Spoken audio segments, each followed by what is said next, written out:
যে একের পর এক হিন্দু ধর্মের ওপর আঘাত আসছে, যে পরিস্থিতি হলো, জাতীয় পতাকার অবমাননার অভিযোগ উঠলো, সেটাও কতটা সত্যি সেটা নিয়েও একটা প্রশ্ন উঠে গেল, কি বলবে? আসলে চিন্ময় কৃষ্ণ দাসের উপর যেটা ঘটছে সেটা সম্পূর্ণই একটা পূর্ব পরিকল্পিত ষড়যন্ত্রের ক্রমশ প্রকাশ্য রূপ। তাকে যেভাবে গ্রেপ্তার করা হলো সেটাকে গ্রেপ্তার না বলে অপহরণ বলা ভালো। যেভাবে পুরনো অভিযোগগুলো টেনে নিয়ে এসে তাকে আজকে গ্রেপ্তার করা হচ্ছে সেটাও সেই একই ব্যাপার। শুধু তাই নয়, রাষ্ট্রদ্রোহিতার অভিযোগ দেওয়া হচ্ছে চিন্ময় কৃষ্ণ প্রভুর বিরুদ্ধে। এই যে রাষ্ট্রদ্রোহিতার অভিযোগ, এটার কোনো ভিত্তি নেই। চিন্ময় কৃষ্ণ প্রভু কি করেছে যে তার জন্য রাষ্ট্রদ্রোহিতার অভিযোগ দেওয়া হবে? আসল কথা হলো ইউনূস সরকার ভয় পেয়েছে।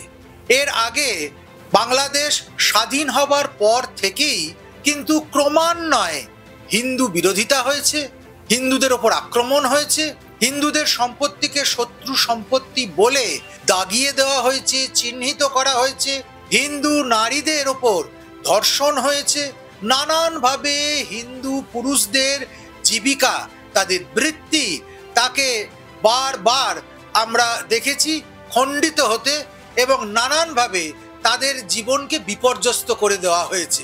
হিন্দুদের বাংলাদেশের উপরে যে সত্তা, তাকে বাংলাদেশ সরকার চাইছে ক্রমশ জিরো টলারেন্সে নিয়ে আসতে এবং নানানভাবে হিন্দু শূন্য করে দিতে বাংলাদেশ।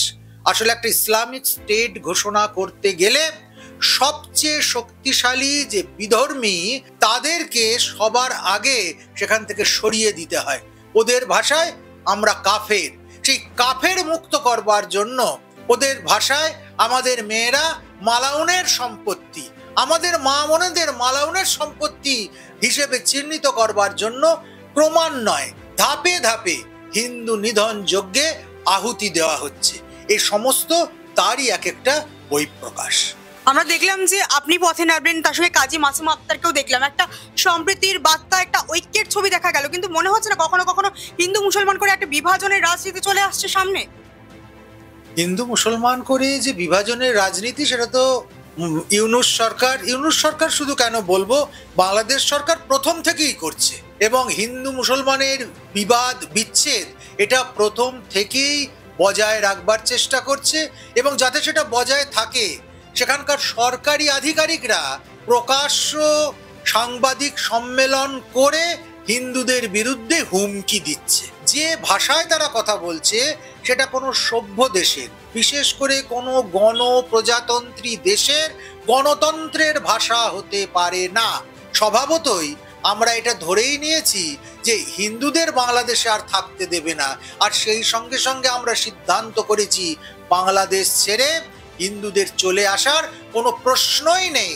বাংলাদেশ কেবলমাত্র মুসলমানের ভূমি নয়, বাংলাদেশের কৃষ্টি, তার সংস্কৃতি, তার আবহমান কালের ঐতিহ্য, সেখানকার মানুষের জীবন সংগ্রাম, সেখানে হিন্দুদের যথাযথ ভূমিকা আছে এবং যতটা মুসলমানের অধিকার ঠিক ততটাই সেখানে হিন্দু সংখ্যালঘুদেরও অধিকার আছে।